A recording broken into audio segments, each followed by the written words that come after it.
a hablar acerca del nacimiento de Jesús. Leía una frase que me impactó mucho y me gustó. Dice que el acontecimiento más importante que ha tenido la historia del ser humano no ha sido que el hombre pisó la luna, sino que el Hijo de Dios pisó la tierra. El acontecimiento más importante que ha tenido la historia de los seres humanos es que Dios hecho hombre, Dios se encarnó y vino y vivió sobre esta tierra para cumplir su ministerio y establecer la obra eterna que el Padre había destinado que el Hijo pudiera llevar a cabo. En esta época de Navidad, acercándose el 24 de diciembre, es una época muy familiar, una época de natilla, buñuelos, una época que disfrutamos. Bueno, yo no sé usted, yo la disfruto profundamente esta época con mi familia, las luces, bueno, en mi casa tenemos la decoración bien bonita, disfrutamos mucho este tiempo como familia. Me parece que es un tiempo para recordar el acontecimiento más conmemorable, más especial que ha tenido esta historia, la historia de la tierra, y es que Jesucristo se hizo hombre y nació en un pesebre para poder redimirnos, para poder salvarnos.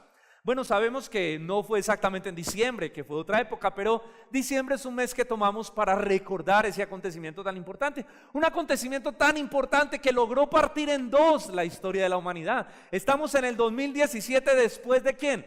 De Cristo. Así que la venida de Cristo fue tan importante que el tiempo, la historia se partió en Dios, en un antes de Cristo y en un después de Cristo. Y hoy vamos a hablar un poquito acerca de la familia de Jesús y ese milagroso nacimiento. Hace 8 días hablamos de la familia de Juan el Bautista y su nacimiento. Hoy vamos a hablar entonces del nacimiento de Jesús y vamos a hablar un poco de su familia.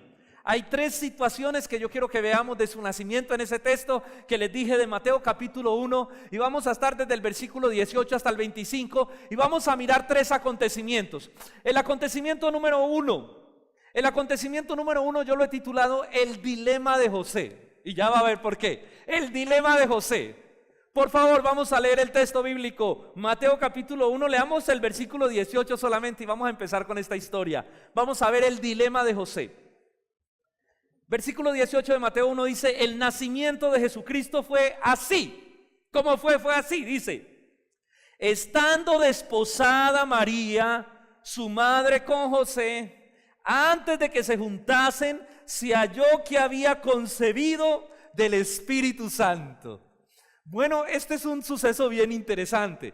Yo le he puesto el dilema de José porque, bueno, a José le está pasando aquí un suceso bien interesante. Escuche, José, dice la Biblia, el nacimiento de Jesucristo fue así: estando desposada María, su madre, con José. O sea, María y José estaban desposados. Lo pongo en contexto. ¿Qué es el desposamiento? El desposamiento es algo así como el noviazgo del pueblo de Dios, el noviazgo del pueblo judío. Era una etapa prematrimonial que duraba aproximadamente entre 6 meses y 1 año, más o menos, ¿sí? Entre ese lapso de tiempo, bueno, dependiendo de cómo lo definía la pareja, era una etapa prematrimonial, pero no eran esposos. Era como un noviazgo, pero un noviazgo muy serio. En primer lugar, el esposo tenía que ir y pagar una dote por la novia. Y entraban en lo que se llamaba el desposorio, que era antes del matrimonio. En el desposorio ellos no convivían juntos. Escuche, era algo legal que se hacía, ante testigos se firmaba. Pero ellos no convivían juntos, pero eran tratados como esposos durante ese tiempo. O sea, ella tenía el título de esposa y él de esposo, pero no convivían juntos. No tenían relaciones.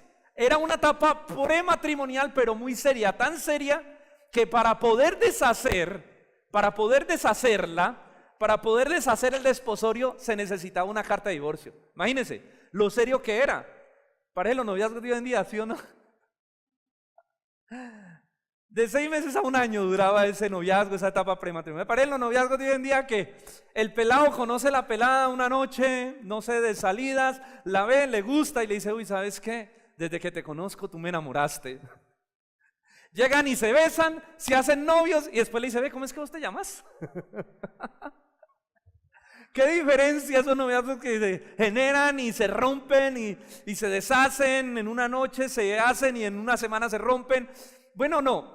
El pueblo judío en este tema por eso la tasa de divorcios es muy bajita. La tasa de divorcios entre los judíos es muy bajita, porque son muy serios desde su compromiso prematrimonial, son muy serios como asumen las cosas. Imagine que para poder romper se necesitaba una carta legal de desposorio, para romperla, perdón, de divorcio. Durante este tiempo, ¿qué es lo interesante? Durante este tiempo les acabo de decir, mire que el texto dice, estando desposada María su madre con José, antes que se juntasen, porque después del desposorio se juntaban, es decir, se iban a vivir juntos. Antes del desposorio, no, cuando terminaba el desposorio, se iban a vivir juntos y consumaban el matrimonio, es decir, tenían relaciones sexuales cuando terminaba el desposorio. Lo interesante es que María queda en embarazo durante el periodo del desposorio. ¿Cómo la ve? María queda en embarazo durante el periodo de desposorio. Ahora, yo quiero que miremos las cosas desde una perspectiva muy humana. Todos sabemos la soberanía de Dios y todo lo que hay detrás. Pero pongamos las cosas en una perspectiva humana. ¿Qué habrá pasado por la cabeza de José cuando se da cuenta que su esposa, además de que era una joven, más o menos se dice que tenía entre 17 y 20 años, era la edad de María, no era tan viejita como la pintan en los cuadros, cuando tuvo a Jesús, era una doncella, y él se da cuenta durante el tiempo de desposorio que María está en embarazo. Y cuando él se da cuenta, él dice, venga María, ¿qué pasó aquí? Usted y yo, nada de nada. Entonces, ¿cómo que está en embarazo? Y ella le dice, es que es del Espíritu Santo. Piense por un momento qué habrá pensado José. ¿Qué? Si usted fuera el que estuviera en el lugar de José, ¿usted qué hubiera pensado? Además que ya tenía su tiempito, porque ya se le estaba viendo. Y llega María y le dice, no, es que es una obra del Espíritu Santo. ¿Cómo hubiera reaccionado usted? Si usted tiene su esposa y no ha tenido relaciones, bueno, no, su novia no ha tenido relaciones, está en ese periodo y de pronto su novia llega en embarazo y le dice, no, es que el Espíritu Santo me embarazó. Fue obra de una paloma. Usted se ríe, pero José no había entendido, y le voy a explicar bíblicamente. José no había entendido que eso era obra del Espíritu Santo. Él no lo había asimilado todavía. Pero José tenía algo. José era un hombre de Dios. Porque mire lo que dice el versículo 19. José su marido, como era justo, ¿qué dice? Y no quería infamarla, quiso dejarla secretamente. Él no había entendido. Él decía, ¿del Espíritu qué? ¿Por qué? Porque si lo hubiera entendido no la hubiera dejado. Él la quería dejar porque él sabía en el lío que los dos estaban metidos porque María había resultado embarazada en el tiempo de desposorio. Pero la Biblia dice que José era un hombre justo, es decir, era un hombre temeroso de Dios, era un hombre que amaba a Dios. Solo un hombre de Dios puede tener el discernimiento y el tacto para comprender una situación y manejar una situación tan difícil. Porque no era fácil. Ellos legalmente estaban comprometidos, pero no podían tener relaciones sexuales.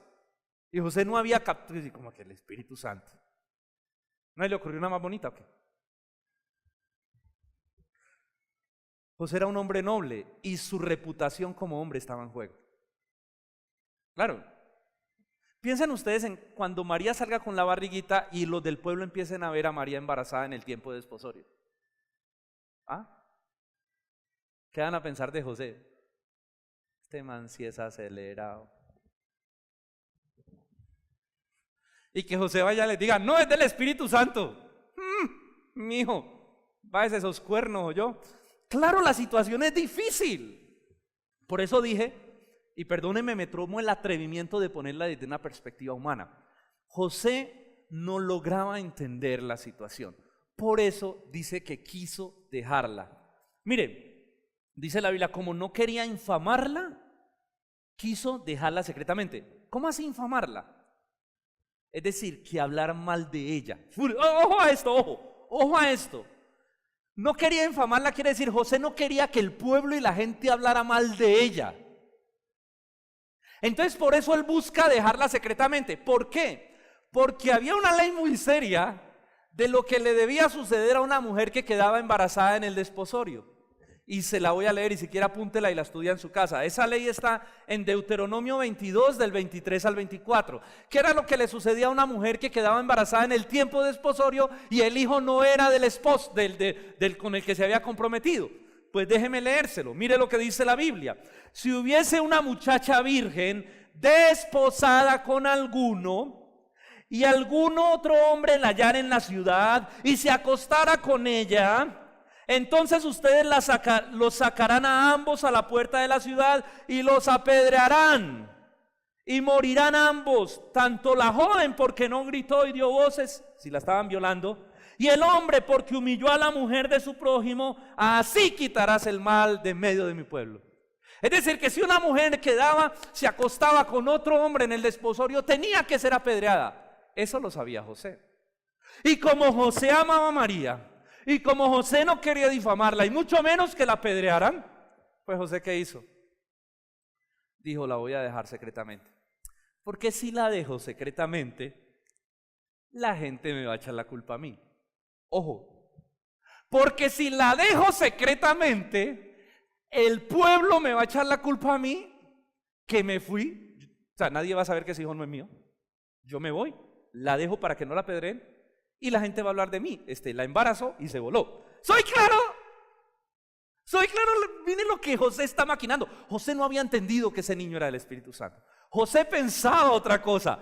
No sé qué pensaba y no me atrevo, pero tengo mis supuestos frente al tema, por lo que dice el texto, que quiso dejarla para no difamarla delante del pueblo y para que no la apedrearan. Claro, él se va y la gente dice, ese José sí es un cobarde, la embarazó en el desposorio y se voló.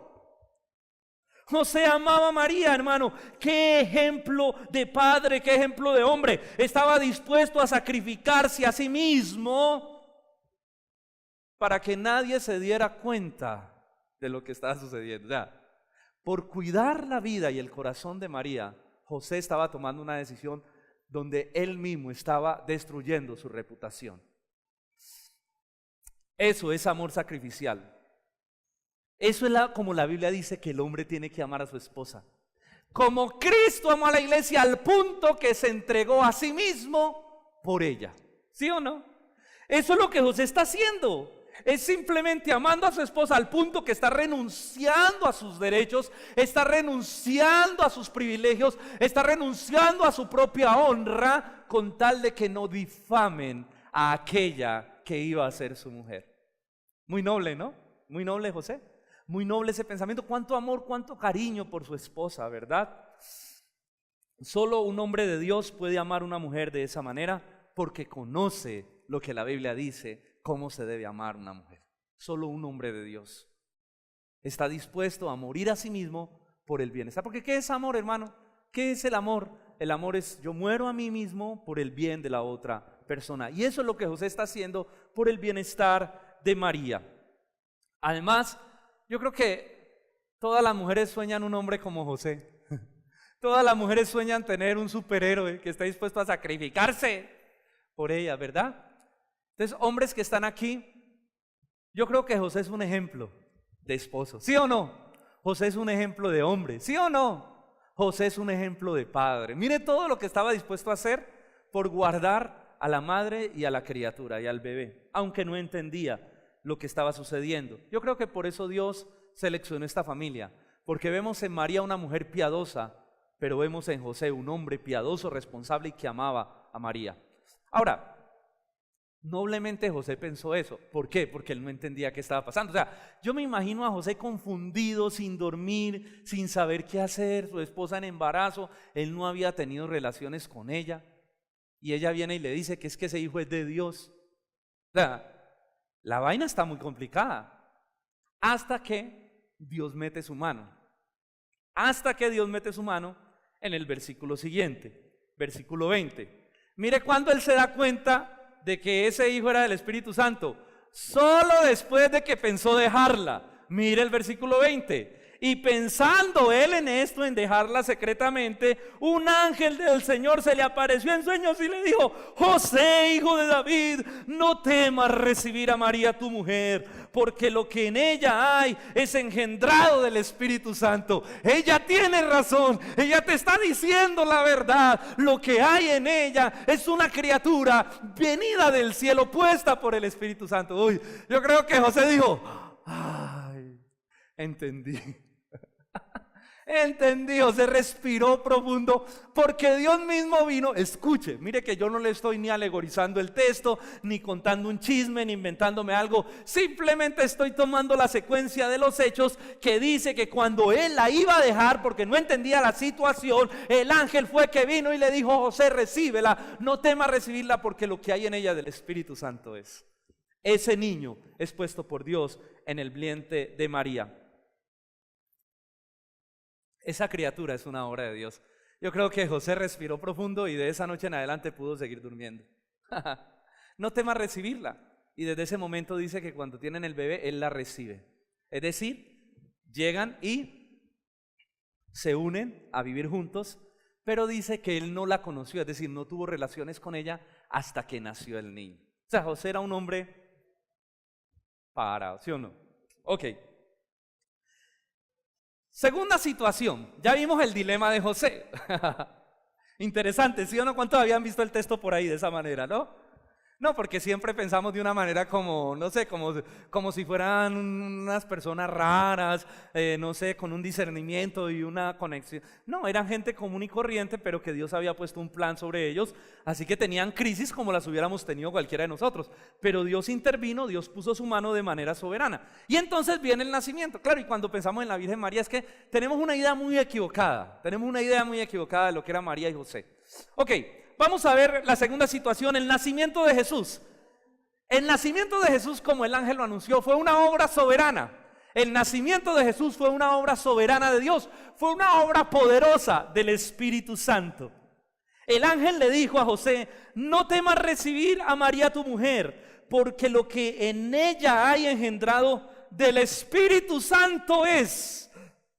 Jesús fue engendrado por el mismo Espíritu de Dios. Es decir, el Espíritu de Dios vino y de manera sobrenatural puso en María una semilla para que se desarrollara el bebé, ¿sí?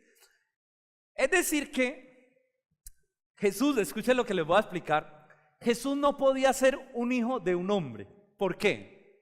¿Por qué no podía ser un hombre el que engendrara a Jesús? Porque hubiera nacido en pecado, es decir, con la naturaleza pecadora, con el pecado original. Por eso, aunque el óvulo fue de María, fue Dios quien puso y plantó la semilla, la simiente en ella, para que naciera alguien que sería 100% Dios, pero también sería 100% hombre. Es decir, conservaría la genética humana, pero tendría los atributos divinos. Ese es Jesús. Una obra sobrenatural del Espíritu Santo. Mis hermanos, necesitaba ser así. Así sería 100% Dios y 100% hombre. Escuchen, por primera vez en la historia de la humanidad, del mundo, va a vivir el acontecimiento más poderoso de toda la historia humana. Dios encarnado, pisando las polvorientas calles de Jerusalén. Dios hecho hombre, nacido en un pesebre, en las polvorientas calles de Belén. El hecho más grande que ha acontecido a la historia, el evento más glorioso para el cielo, pero a la vez, el evento más glorioso para la tierra, pero a la vez uno de los eventos que reflejaba la mayor humillación para Dios. ¿Soy claro? Es decir, en el cielo se veía como una humillación, desde la tierra se veía como la mayor gloria. Claro, imagínate los ángeles viendo al Hijo de Dios que vieron por toda la eternidad pasada sentada a la diestra de Dios Padre y ver el trono vacío. Y ver que ahí ya no estaba el Hijo, que ahora ese Hijo que es el Rey de Reyes, Señor de Señores, Creador de todo, Dios Todopoderoso y Glorioso, estaba convertido en una criatura y había nacido en un pesebre, porque no había lugar para él en la posada. El evento más humillante para el cielo. Pablo lo describe en Filipenses capítulo 2, del 5 al 8, dice así: haya pues en ustedes el sentir que hubo en Cristo, el cual siendo en forma de Dios, no estimó el ser igual a Dios como cosa que aferrarse, sino que se despojó a sí mismo, tomando forma de siervo, hecho semejante a los hombres, y estando en la condición de hombre, se humilló a sí mismo, haciéndose obediente hasta la muerte. ¿Y muerte de qué? De cruz. Pablo pone la humillación de Cristo. Él siendo Dios, no estimó el ser igual a Dios como cosa que aferrarse, sino que se despojó de su divinidad, de su reino, de su gloria, tomó forma humana, y estando en forma humana no se quedó contento con eso, sino que tomó forma de siervo, y estando en la condición de siervo, de servidumbre,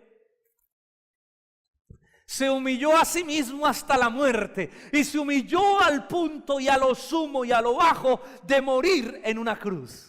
Es decir, de la gloria eterna del cielo a la humillación más grande de la cruz. Ese es Jesús.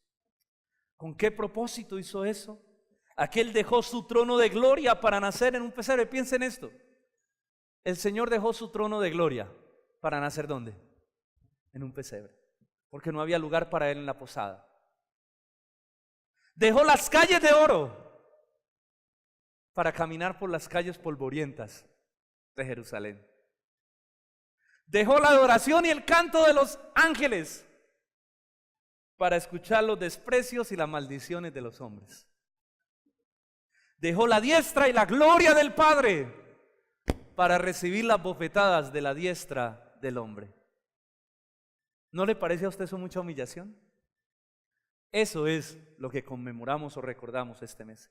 Que Dios dejó su gloria y se humilló a sí mismo para hacerse hombres. ¿Con qué fin? ¿Con qué fin Dios hizo esto? Bueno, el versículo 21 lo dice: y dará a luz un hijo y llamará su nombre Jesús. Le dice el ángel: y dará a luz un hijo y llamará su nombre Jesús, porque él salvará a su pueblo de sus pecados. Porque no había otra manera de salvar a su pueblo de sus pecados. Él dejó su trono de gloria para ir a una cruz por amor, porque nos amó hasta la muerte, y muerte de cruz. Nos amó hasta derramar la última gota de su sangre en una cruz. Ese es Dios. Nadie podía hacer. Él dejó su trono para resolver un dilema que ni usted ni yo podíamos resolver. Él dejó su trono para poder extendernos su perdón, para suplir su propia justicia. La ira que usted y yo merecíamos, recibirla en la cruz para podernos perdonar y darnos vida eterna. La misericordia de Dios lo llevó a la cruz para recibir su propia justicia. Esta es la necesidad más grande que tiene todo ser humano. La necesidad más grande que tenemos es la necesidad de ser perdonados. ¿Sabes cuál es el regalo más grande que la gente necesita en Navidad? A Jesús. Qué bueno es dar y qué bueno es recibir regalos, ¿sí o no?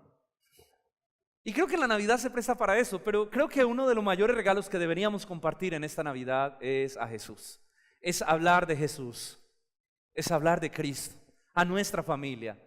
Porque mira, te dan un regalo y es muy chévere, pero ese regalo es temporal. Pero si a alguien tú le compartes a Cristo, esa persona se arrepiente y cree en Jesús como su Señor y Salvador, ese regalo que tú le compartiste lo va a recordar por los siglos de los siglos.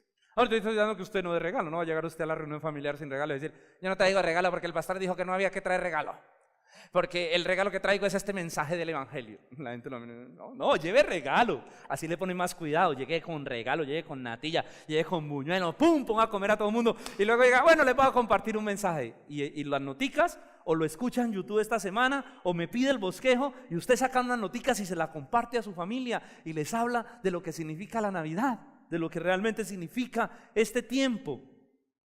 Mis hermanos, este nacimiento era un nacimiento tan esperado. Este nacimiento fue, hermano, desde la fundación del mundo. El Mesías fue anunciado desde Génesis.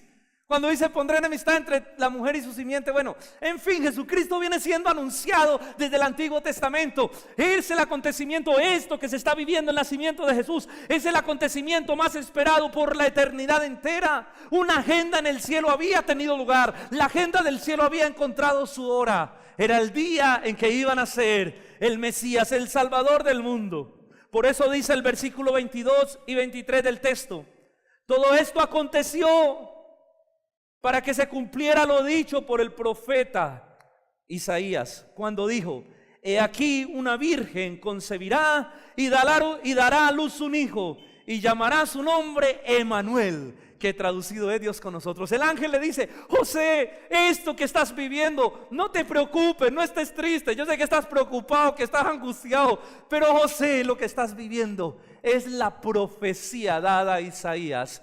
He aquí la virgen concebirá y dará a luz un hijo, y llamará su nombre Emmanuel. Esto es Dios con nosotros.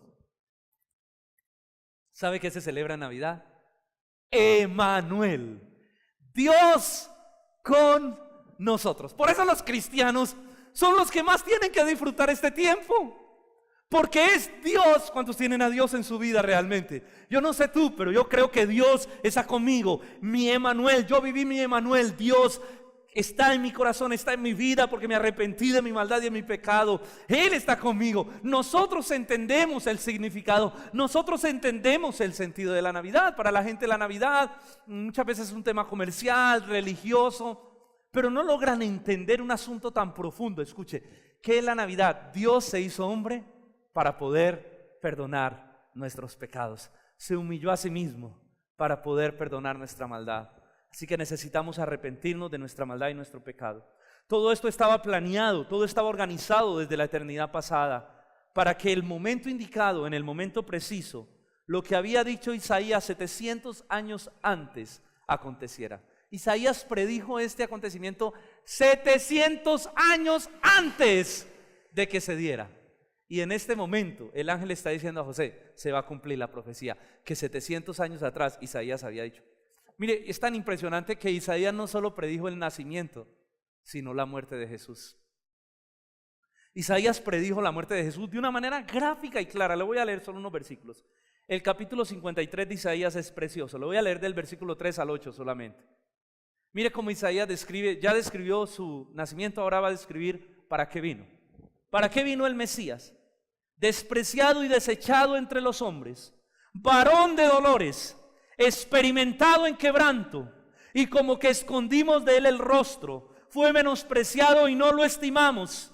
Y ciertamente llevó él nuestras enfermedades y sufrió nuestros dolores. Y nosotros lo tuvimos por azotado, por herido de Dios y abatido. Mas él, Jesucristo, herido fue por nuestras rebeliones, molido por nuestros pecados. El castigo de nuestra paz fue sobre él, y por su llaga fuimos nosotros curados. Todos nosotros nos descarriamos como ovejas, cada cual se apartó por su camino. Mas Jehová cargó en él el pecado de todos nosotros. Angustiado él, Jesucristo, y afligido, no abrió su boca, sino que como un cordero fue llevado al matadero, y como oveja delante de sus trasquiladores, enmudeció y no abrió su boca. Por cárcel y por juicio fue quitado, y su generación, ¿quién la contará? Porque fue cortado de la tierra de los vivientes, y por la rebelión de mi pueblo fue herido. Qué expresión tan gráfica. Despreciado y desechado entre los hombres, varón de dolores, experimentado en quebranto. A eso vino Jesús, a ser un varón de dolores, experimentado en quebranto. Y yo me pregunto, ¿cuántas personas en esta Navidad entienden eso? ¿Cuántas personas tienen claridad de a qué vino Jesús? Porque sí, la gente dice: sí, claro, en Navidad nació Jesús, muy chévere, en un pesebre, y los Reyes Magos, y Jesús María, y la vaca y el buey, y Antón Tiruriruriro, y Tutaina Tuturumá, y la gente sabe todo. ¿Sí o no? Los villancicos, chéveres. Todo se lo sabe la gente. Pero no entiende por qué Jesús vino. ¿No le parece a usted que es una de las mejores épocas para predicarlo? Mire, con todo respeto tengo que decir algo. Hay cristianos que no celebran la Navidad, nunca lo entiendo. ni lo voy a entender, me parece un asunto muy legalista, sin fundamento bíblico, sin argumentación correcta. Parece que hay gente muy aburrida, pero se respeta su posición. Pero la Biblia en ningún momento nos dice sí o no del tema. No, que es que sí, que no fue el 25, que eso es mundano, que eso es una... Sí, pues entonces no usemos sillas porque eso la hizo gente del mundo, no usemos micrófono porque esto la hizo gente del mundo. O sea, si me entienden, hacia el legalismo siempre va a tender a coger asuntos que no son bíblicos y establecerlos como normas universales. Y eso es un error. Esa es mi perspectiva y lo digo con mucho respeto y mucho amor. Si alguno que escucha el video no comparte, porque ya me han escrito, ¿por qué comparten? En fin, no nos vamos a enredar en un tema que para mí no tiene trascendencia.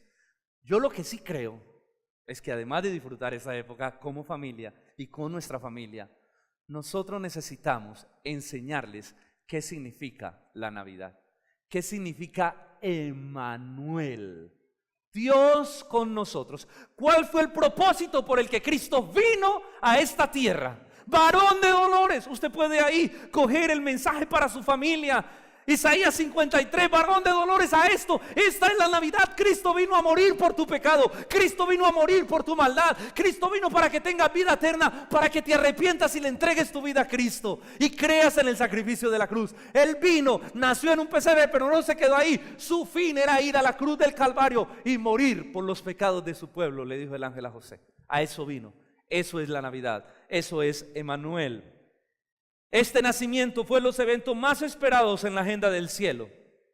Por eso fue rodeado de tanta gloria. Mire, el nacimiento de Jesús fue una cosa, a mí me gustó predicar hoy de esto, porque cuando estudiaba el mensaje me di cuenta de unas cosas. Fue un nacimiento rodeado de gloria y de humildad. Bien interesante, de gloria del cielo y de humildad en la tierra. Le voy a decir por qué. Bueno, si usted pudiera buscar conmigo, póngale un separador, y si usted pudiera buscar conmigo Lucas capítulo 2, Lucas 2 del 8 al 16. ¿Listo? Miren, vamos a leer otro relato del nacimiento de Jesús.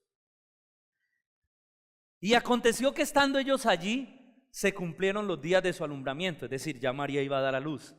Y dio a luz a su hijo primogénito y lo envolvió en pañales y lo acostó en un pesebre, porque no había lugar para ellos en el mesón o en la posada. Y habían pastores, escuché esto, habían pastores, no pastores de iglesia, sino pastores de rebaño. Habían pastores en aquella misma región que velaban y guardaban la vigilia de la noche sobre su rebaño. Y he aquí que a estos pastores se les presentó un ángel del Señor, y la gloria del Señor los rodeó a los pastores con un resplandor, y ellos tuvieron gran temor. Pero el ángel les dijo: no teman, porque he aquí les doy nuevas de gran gozo, que será para todo el pueblo de Israel, que os ha nacido hoy en la ciudad de David un Salvador, que es el Cristo el Señor. Esto os servirá por señal: hallaréis al niño envuelto en pañales, acostado en un pesebre. Y repentinamente apareció con un ángel del cielo una multitud de huestes celestiales que alababan y glorificaban a Dios y decían: gloria a Dios en las alturas, y en la tierra paz y buena voluntad para con los hombres. Y sucedió que cuando los ángeles se fueron de ellos al cielo, los pastores se dijeron unos a otros: pasemos pues hasta Belén y veamos qué es lo que ha acontecido y que el Señor se nos ha manifestado. Vinieron pues apresuradamente y hallaron a María y a José y al niño acostado en un pesebre. Lleno de gloria. ¿Por qué digo lleno de gloria? Porque los ángeles, miren el suceso. El cielo entero estaba conmovido. El cielo entero estaba conmovido en esa noche. Los ángeles descendieron a la tierra sobre los pastores, y un ángel le dijo a los pastores: ha nacido un Salvador, alégrense, regocíjense, esto es tiempo de alegría, de gran gozo. Y dice que después de eso apareció una multitud de ángeles que empezó a cantar y a adorar a Dios y a decir: gloria a Dios en las alturas y a los hombres paz y buena voluntad del Señor. El cielo entero se paralizó esa noche. Yo creo a todos los ángeles en el cielo: ¡hey! Van a ser Jesús, hoy es el día. Y todos: ¿cómo así? Sí, se nos dio la orden que tenemos que bajar y cantar delante de unos pastores que estarán en Belén. Y todo el cielo conmovido, los serafines, los arcángeles, los querubines, el mismo Dios Padre estaba allí parado, mirando y contemplando ese suceso. El Hijo de Dios iba a nacer, iba a pisar la tierra. El cielo entero estaba conmovido. Fue un momento lleno de gloria en el cielo, pero de humildad en la tierra. ¿Por qué digo de humildad en la tierra? Porque ¿a quiénes se les fue anunciado? A los pastores. No fue al rey Herodes, no fueron a los prominentes hombres, a unos pastores, unos simples pastores que no tenían ni idea. ¿Dónde nació? ¿En Roma, en un palacio? No, en un pesebre. Aunque en el cielo fue el suceso más glorioso y más, déjeme decirlo así, escandaloso que hubo. Todos los ángeles, en la tierra fue un acontecimiento silencioso. Silencioso. Solo lo supieron unos pastores, unos reyes que vienen después del oriente, José y María. ¿Cómo opera Dios, no? Vela su gloria. ¿Cómo ama Dios la humildad? ¿Cómo es Dios a la vez de glorioso y a la vez de sencillo, no? Nosotros somos más complicados. Así que en esta Navidad, hermanos, celebramos a Emanuel. ¿Y qué es Emanuel? Dios con nosotros. La verdadera Navidad es esa. Lo más glorioso que le pudo pasar a este planeta, el Hijo de Dios, pisar esta tierra, las calles polvorientas, nacer en Belén, que los mismos rabinos decían, de Belén nunca ha nacido nada bueno. El Hijo de Dios pisar este mundo caído, este mundo lleno de pecado, un ser santo, un Dios completamente santo, venir a morar en un mundo colmado de maldad y de iniquidad. Lo más glorioso, por primera vez Dios toca este planeta en carne humana.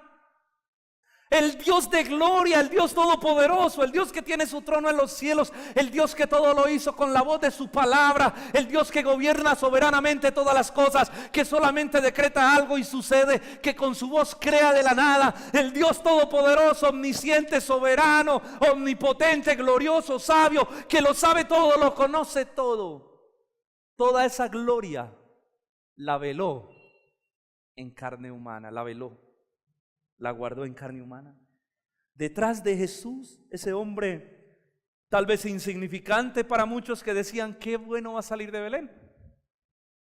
Que ese hijo del carpintero es el Mesías, decía la gente de Belén. Por eso dijo que él no pudo hacer muchos milagros y dijo, no hay profeta en su propia tierra. Ese niño que creció en las calles de Belén jugando fútbol. ¿Qué más juegan los niños? Lleva escondite con los amiguitos.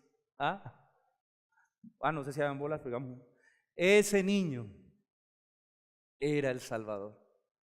Otra vez tenemos una idea rara, ¿no? Como que Jesús no tuvo niñez, como que no tuvo infancia, como que era así y todo glorioso y andaba así como en la nube, ¿no? Así como no. Sí, tenemos una idea mística rara, ¿no? Jesús fue un ser humano, también le dio sueño también, hermano. Tenía que ir al baño, perdóneme que lo diga así, porque era 100% hombre para poder salvarnos.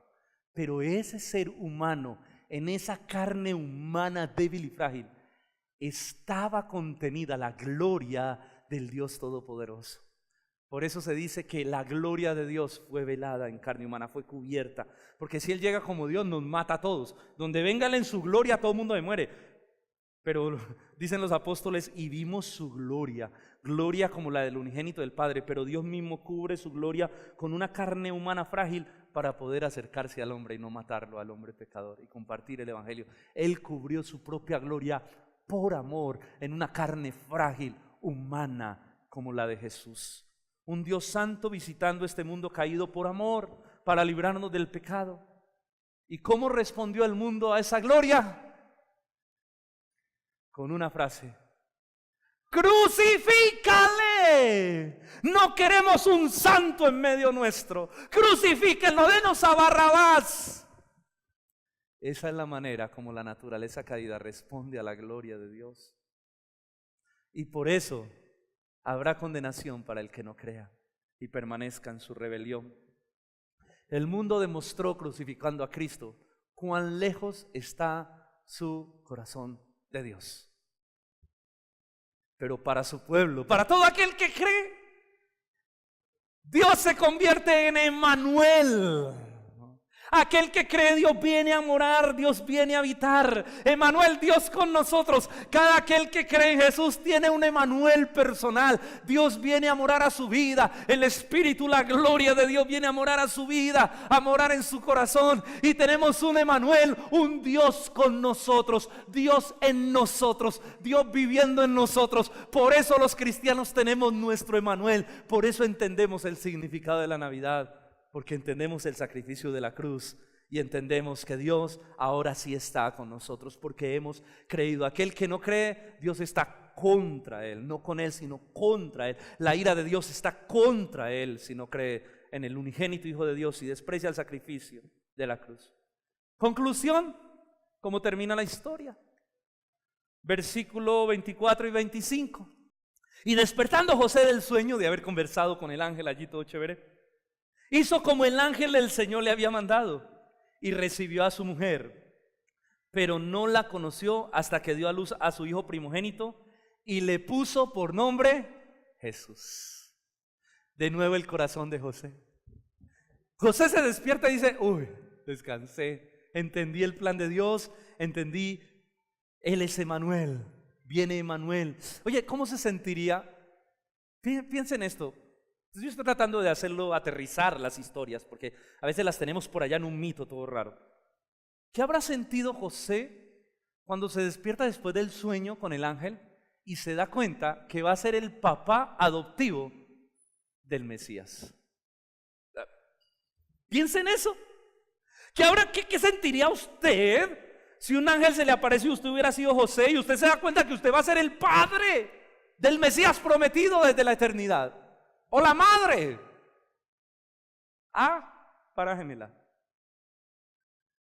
Y yo creo que es una sensación entre responsabilidad y gozo, entre alegría y, uy, Dios mío, ¿por qué yo? Pero bueno, José está entendiendo el plan, el propósito. José de nuevo muestra un corazón noble porque hace todo lo que el ángel le dice. Mire, hizo como el ángel le dijo, recibió la voz de Dios, fue obediente. Recibió a María, es decir, se fue a vivir con María, la recibió. Dice que no la conoció hasta que dio a luz a su primogénito y le puso por nombre ¿qué? Jesús, como el ángel se lo indicó. Hermano, vemos a un José obediente. Vemos a un José que honra a Dios. De nuevo vemos una familia que ama al Señor, una familia que teme al Señor como la de Juan el Bautista. Y con esas familias Dios tiene grandes propósitos. Con esas familias Dios tiene grandes propósitos porque aman a Dios y esas familias levantan hijos maduros y sanos, hijos que van a ser de bendición para esta generación. Amén. Esas son las familias que este mundo necesita y esos son los hijos que este mundo necesita. Mis hermanos, celebremos en familia este tiempo, pero nunca nos olvidemos de compartir a Emmanuel, de compartir de Jesús, que la gente entienda la verdadera historia de la Navidad, no el cuento pintado, la verdadera historia que usted y yo conocemos porque la hemos vivido nuestro Emmanuel.